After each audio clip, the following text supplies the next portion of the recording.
My blood froze when I heard my disabled daughter, Sophie, screaming. I bolted outside to find HOA Karen hoisting my 7-year-old from our backyard tree. Her robotic legs are an eyesore, she sneered, oblivious that I'm the assistant commissioner who oversees HOAs. She'd regret her cruelty soon enough. Before diving into the full story, comment below where you're watching from, and like and subscribe for more stories of compassion overcoming cruelty. Mommy, Daddy, help! Sophie's screams sliced through our quiet neighborhood like a blade. I was on a critical call with the governor when her terrified voice hit me. Dropping everything, I raced outside. The sight will haunt me forever. My 7-year-old daughter dangling from our maple tree, her small frame swinging helplessly, her prosthetic legs swaying awkwardly below. Tears streaked her face as she struggled against the ropes tied around her waist. Standing beneath, with a smug grin, was Margaret Hensley, our neighborhood's HOA president. Mrs. Hensley, what are you doing to my daughter? I yelled, charging toward them. Teaching her a lesson about community standards, Margaret replied icily. Those metal contraptions on her legs are an eyesore, and she's been sitting in your front yard where everyone can see.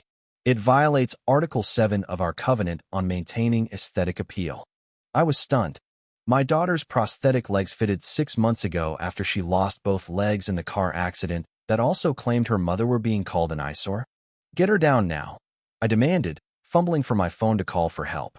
Not until you sign this agreement to keep her indoors or in the backyard only, Margaret said, waving a document. I've had complaints from 3 homeowners. They don't want to see that on their neighborhood strolls. Sophie was sobbing, her small hands clutching the rope Margaret had tricked her into thinking was part of a special swing game. The thought of this woman manipulating my trusting daughter made my blood boil. Do you know who I am? I asked, voice low. Just some new single dad who doesn't get how things work in Crestwood Estates, she scoffed. I've run this HOA for 15 years, and I won't let standards slip because you can't manage your situation. As I untied Sophie, I decided not to reveal that I was Daniel Carter, the newly appointed Assistant Commissioner of Housing Regulations for the state, with direct authority over HOAs and the power to investigate misconduct. I'd let Margaret learn the hard way. That night, as I held Sophie while she cried herself to sleep, I vowed no one would hurt her again. Her fingers traced the scars where her prosthetics met her legs. Why doesn't she like my robot legs, Daddy? She whispered. I thought they were cool. Mommy would have thought so too. My heart shattered. Since the accident, Sophie had been so brave. Her physical therapist had encouraged her to see her prosthetics as super cool robot legs to help her cope, and she'd adorned them with vibrant stickers of stars and unicorns. Your legs are incredible, just like you, I said, kissing her forehead. Mrs. Hensley's the one with the problem, and I promise she won't bother you again. After Sophie slept, I retreated to my office and dug into Margaret Hensley's HOA file. Before moving to Crestwood Estates, I'd researched the numerous complaints against this HOA but chose the neighborhood to see the issues firsthand.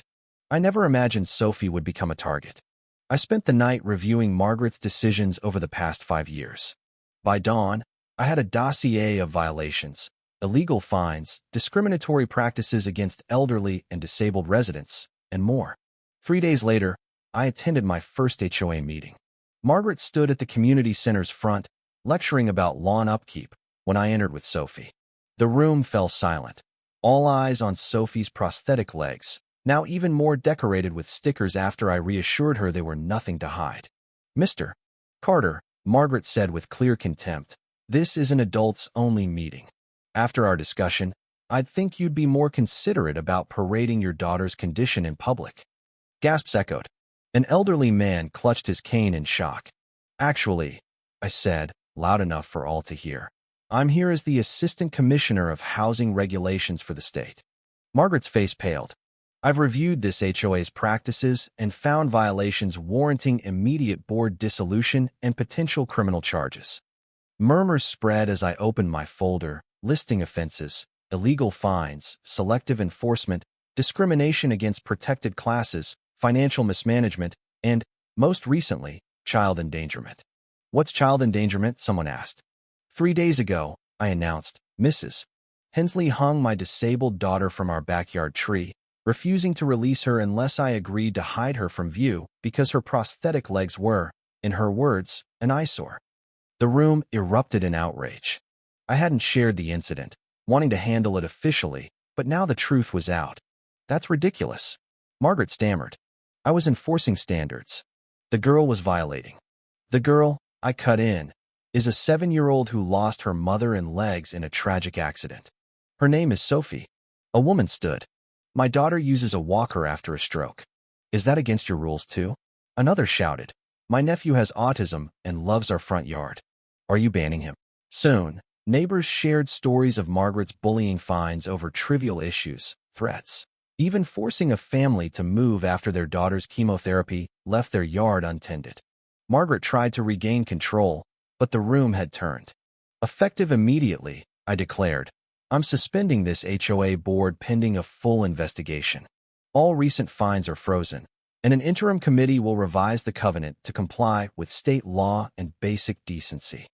The investigation launched the next day. My best team pored over every document, financial record, and complaint against Margaret and her board. The findings were worse than expected.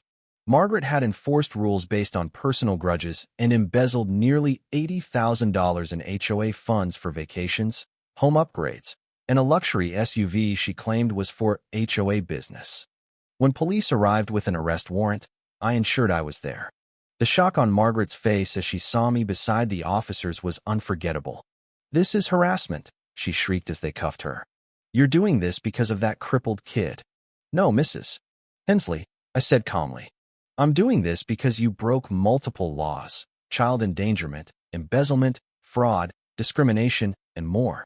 As they led her to the police car, neighbors emerged from their homes. Word had spread. Some clapped. Others watched silently as the woman who'd terrorized them for years faced justice. You'll regret this, she yelled from the back seat. I have powerful friends. So does my daughter, I replied. Hers are just better. Margaret's legal proceedings span months. Meanwhile, our neighborhood transformed. Without her oppressive oversight, homes bloomed with personality gardens flourished, kids played freely in front yards. Neighbors launched an accessibility project, upgrading sidewalks and public spaces. Sophie became a local star. People who'd never spoken to us brought gifts and playdate invites. A retired mechanic, Mr. Torres, built Sophie an accessible backyard playground. A tailor, Mrs. Lee, crafted stylish prosthetic covers that Sophie could swap like accessories. For the first time in Crestwood Estates, we felt at home. On the day of Margaret's sentencing, 6 months after her arrest, the courtroom brimmed with neighbors. Sophie insisted on attending, wanting to see the mean lady face consequences. I hesitated but agreed, believing it would help her understand justice. When the judge asked for victim impact statements, Sophie raised her hand. Your Honor, I whispered, my daughter would like to speak, if permitted. The judge smiled warmly. We'd be honored. I guided Sophie forward, her prosthetic legs clicking softly. She stood tall, glancing briefly at Margaret's icy stare. My name is Sophie Carter, she said clearly. Mrs. Hensley hung me from a tree because she didn't like my robot legs. She made me feel like something was wrong with me. She paused, then continued. My mommy died in the accident that took my legs. She said what makes people beautiful is how they treat others. Mrs. Hensley isn't beautiful inside. She hurt me and others because we're different. The courtroom was silent. Sophie went on. I forgive her because Daddy says holding anger hurts you. But she needs to learn that being mean to different people is wrong, and hanging kids from trees is very wrong. She returned to her seat, head high. Jurors wiped tears. The judge's sentence was severe, 5 years for embezzlement, additional time for child endangerment and civil rights violations, a lifetime ban from HOA rolls, and a restraining order barring her from nearing Sophie or our home. As we left, a reporter asked how I felt. Justice was served, I said, not just for Sophie, but for everyone made to feel less human by someone abusing power. A year later, Crestwood Estates was unrecognizable from the sterile, fear-driven place it once was. The HOA was dissolved, replaced by an inclusive community association. Our first project was a fully accessible playground in the Central Park, with equipment for all abilities. Sophie cut the ribbon at the opening, surrounded by friends, her prosthetic legs proudly displayed. After the ceremony, a woman approached. "Mr. Carter, I'm Elaine Hensley, Margaret's sister." I tensed, pulling Sophie close. "Please," she said, "I'm not here for trouble. I want to apologize for what my sister did and thank you." "Thank me?" I asked. "Yes," she nodded. "Margaret's been a bully her whole life. No one stood up to her until you. She's in therapy in prison, facing her demons. Maybe she'll learn." She knelt to Sophie. "Your legs are beautiful, sweetheart. They show your strength." Sophie grinned, twirling to show off her unicorn-themed prosthetics. "They help me soar," she said. As Elaine left, Sophie tugged my hand. "Daddy, is it okay that the mean lady got in trouble, but I feel a little sad for her?" I knelt, awed by her heart. "That's compassion, Sophie. It's the most beautiful thing in the world." We walked home through our vibrant neighborhood, past homes with unique mailboxes and wildflower gardens, past neighbors waving and calling Sophie's name. The old maple tree, once a symbol of cruelty, now held an accessible treehouse Mr. Torres designed for Sophie and her friends. Sometimes, the darkest moments spark the brightest transformations. Margaret Hensley tried to hide my daughter for being different. Instead, she made Sophie the heart of our community, creating a neighborhood where differences aren't just accepted, they're celebrated. Every time I see Sophie racing through our front yard, her prosthetic legs gleaming as she plays with friends who see her strength, I'm reminded that love triumphs over hate, and even the smallest among us can spark the greatest change.